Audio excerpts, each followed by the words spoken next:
আমি আবার কি ভাববো? এই যে আগের বছর কেউ তোকে রাখি পড়েছিল, বছর তোকে রাখি পড়ানোর কেউ নেই, এটাই ভাবছিস তো?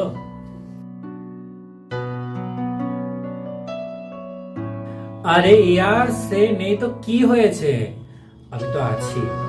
আর আমি তো তোকে বললাম আমি তোর সাথে সব সময় থাকবো। হ্যাঁ, তা তো আছে।